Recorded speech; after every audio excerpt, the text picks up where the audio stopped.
So let's talk about WrestleMania 35. We're going to discuss the matches that have been announced and the matches that have been built up and or rumored going into the big show coming up next month from New York, New Jersey, NYNJ. Really, it's New Jersey from MetLife Stadium. So tonight on Raw, they ran a bunch of angles and confirmed more matches. Mainly the Triple H Batista match was finally confirmed to be no holds barred. And the angle was kind of weird because it's sort of like implied that Batista wanted to come back and have one more match with Triple H, which is true. I mean, the dirt sheets talked about that like a year ago. But they didn't really explain why. You know what I mean? They didn't explain why Dave would go so far as to attack somebody, to attack a 70-year-old man to get Triple H's attention instead of just coming out and challenging him. So they didn't really explain that yet, but I'm hoping they do explain it in the coming weeks. But the angle is shot and the match is made. Now, that is going to be a pretty interesting match because it is supposed to be Batista's last match ever. No disqualification. And no holds bars with the same thing. And Triple H is really good at using smoke and mirrors to hide, weaknesses and whatnot. So I think it'll be a good match. I really do. But again, Dave hasn't wrestled in quite some time, but I think it'll be fine. I think they'll be ready for this one last match. And Dave was always proud of his work, even though he was never the best wrestler. So I do think it'll be a great match, and they will put a lot of work into it. Then we have the big double main event, really from the Raw branch where these double main events are coming from. Ronda versus Becky versus Charlotte for the Raw Women's title. That's going to be a good match. I mean, you've got Ronda, who's one of the fastest learners ever as far as in-ring work goes, even though her promo skills are kind of weird. Like, whenever she comes out and cuts promos on Raw, I don't know if y'all feel me on this one, but she sounds weird. She says things that regular people don't say, and her delivery is odd. That being said, though, the match will be good. And the reason why Charlotte was put into the match is because of the fact that she's going to make the match better. So I think that's going to be a fun main event. Probably going to close the show with Becky making Ronda tap to disarm her and becoming the Raw Women's Champion. That's what I'm guessing is going to happen in that one. Brock Lesnar and Seth Rollins. It's going to be a good match, I hope. See, one thing I am tired of, as much as I used to be a huge Lesnar fan, is that all his matches are pretty much the same. But Seth Rollins is a workhorse, as everybody knows. And I think Seth and Brock, their match in 2014 in July was okay. I didn't think it was the best ever. But here, I think it's going to be a lot more like the Daniel Bryan, Finn Balor matches, where you're going to have Rollins trying to slay the beast. That's the storyline. And probably not doing it. I have a weird feeling that Lesnar's going to win this match, even though I certainly think that Lesnar's time on top is over, in my opinion. I am a huge Brock Lesnar fan, but he's been the Universal Champion for too long. He hasn't really done any real jobs. I mean, he lost to Goldberg, Triple H, and John Cena, who don't need wins over him. Then he finally lost to Roman Reigns, and it was a very lackluster and really bad match at SummerSlam last year. We got to have this guy Lesnar actually put somebody over, dude, and it's got to happen. So I don't know if it'll happen on this show, but I am kind of getting sick of Brock, just being honest with you. I love Brock, but as champion, he shouldn't be the champion. He can come in once or twice a year and have his matches, but I don't think he should be champion for much longer. But the match, I think, will be fine, even though I'm expecting it to be a traditional gimmicky Lesnar match where, tons of the same finishers, probably a bunch of suplexes. And I want Lesnar to really go back and work the way he used to work back in 2003, 2004. Well, 02, 03, 04 he left, but really go back to having really good, solid matches. And I want that to happen. I don't think it will, but I hope it does. Kurt Angle's retirement match. We don't know who it's going to be against as of right now, but he announced tonight on Raw that he's going to be retiring at WrestleMania 35. His opponent, I'm guessing, is going to be either Undertaker or John Cena, based on the fact that neither one of those guys have matched on the card yet. And there's been rumors about both of them not being on the card, but I think it would make sense if Angle wrestled Cena because they did have that great feud back in 02 and back in 05. Remember, Cena's first match was against Angle, so it would be poetic if Angle's last match was against Cena. I think that would be a great match.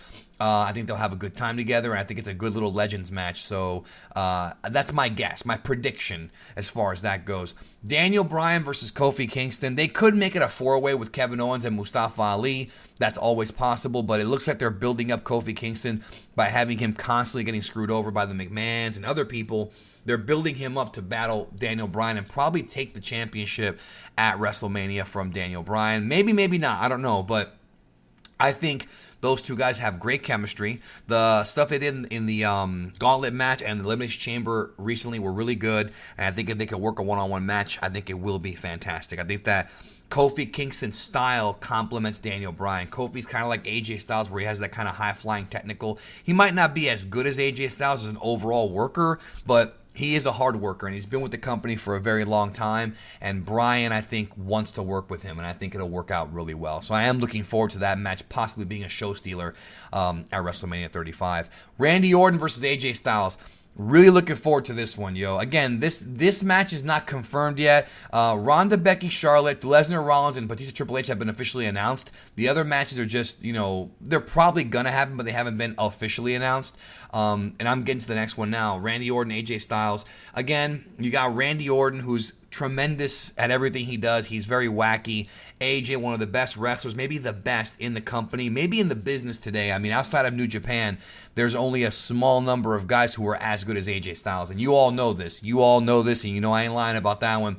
Randy Orton, of course, another guy who, when he's motivated, he can do some good stuff. He didn't have great matches. Well, he did, but he didn't have a great run a couple years ago. I think in 2018, he kind of just stopped caring and is just kind of being himself and being goofy the way I like it. So I think it will be a great, great match. Roman Reigns and Drew McIntyre, they shot an angle tonight on Raw where Drew laid out Roman. They kind of are doing this concussion thing. And then Drew laid out Dean Ambrose. So obviously the direction that it appears they're going in is Roman, Drew McIntyre. I had heard it was going to be Roman and Baron Corbin, but that's just...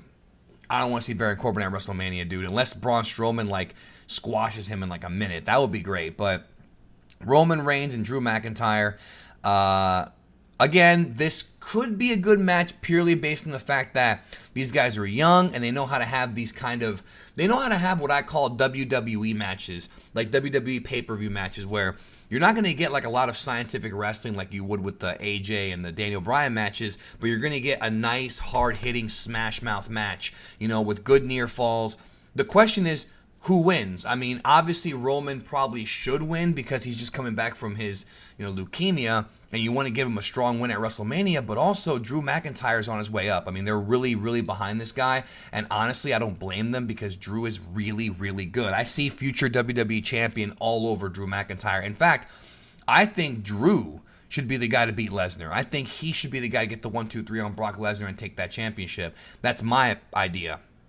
So that match, and again, it hasn't been announced yet. They could do something else, but I think that is where they're going to go. And again, another good match on the show. I think it'll be a solid, different kind of match from the other ones. And then the last one I want to talk about here is Shane McMahon versus The Miz. Shane turned on The Miz at Fastlane, and as much as I think The Miz is doing some good work, and I think he's really good on that show with his wife, that Miz and Mrs., I don't want to see this match because I don't like the idea of Shane taking up another slot at WrestleMania from a wrestler. I don't like that idea. And at the same time, I think Shane has had good matches at Mania. The Undertaker match at 32 was good. The AJ Styles match at 33 was really good. And then at 34, he was surrounded by great workers. I mean, when you're Shane McMahon and you're surrounded by Daniel Bryan, Kevin Owens, and Sami Zayn, you're surrounded by talent, a lot of talent. So he's going to look good. The Miz has never been the kind of guy to really protect somebody, and really have a great match without having somebody else sort of be there with him. So it's going to be weird, but I think it'll be smoke and mirrors. I think much like the Triple H Batista match, obviously Batista and Triple H are way past what they were back in 2005 when they had their first WrestleMania match. I think with smoke and mirrors, they can cover the match up and make it at least decent. But I personally do not want that match to go on long. I don't care too much about Shane versus The Miz, to be honest with you. I actually care more about Shane as a heel general manager going forward, going past WrestleMania than just this feud with The Miz. But they are going to be doing a promo on SmackDown where Shane's going to be explaining why he turned. So that should be interesting.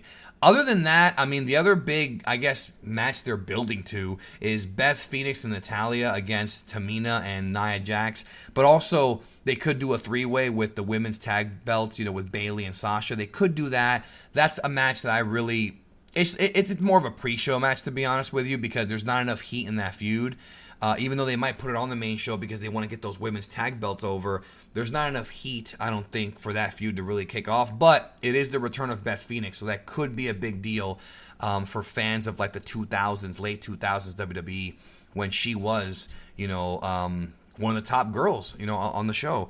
And the only other match I can think of is what they're going to do with Samoa Joe. I hope he actually makes the card this year. He is the U.S. champion. Maybe we'll do something with him. No clue about Rusev or Nakamura. Unsure what they're going to do with them.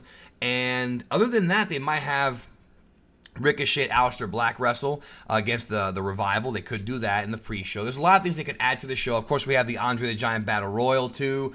I think they should probably let somebody win that who's going to get pushed. Hopefully somebody from NXT will win it. But that's pretty much my thoughts on the WrestleMania card, 35 so far. It's looking to be a pretty decent card. I don't know if it's going to be one of the tippy-top WrestleMania cards, but it's definitely going to be a historic one because we have Kurt Angle and Batista both saying this is going to be their last matches. Will it actually be their last matches? Who knows? But I do sense conviction in their words, and I do sense that Kurt Angle does want to hang it up, and Batista did talk about wanting to have one more match with Triple H, and here we are. So, and of course, I do think Batista will take the pedigree and get pinned 1, 2, 3, losing to Triple H for the very first time, because if you remember, back in 2005, when they had their feud, Batista beat Triple H 3 consecutive times on pay-per-view. WrestleMania 21, Backlash, and Vengeance in the Hell in a Cell. So, in this case, I think Triple H gets it, and Batista will move on to play Drax again in Endgame in just a few weeks after WrestleMania, and then, of course, Guardians of the Galaxy Volume 3, which I think is coming out in 2020, I think, but Marvel's being very secretive about that. Anyways, let me know what you think. What matches are you most excited for? What else do you want to see on this card? Who's Asuka going to wrestle? It's going to be Lacey Evans? Boring. I don't want to see that. Even though I love Asuka, I don't care about Lacey Evans. What do you think? Let me know. I'll talk to you soon.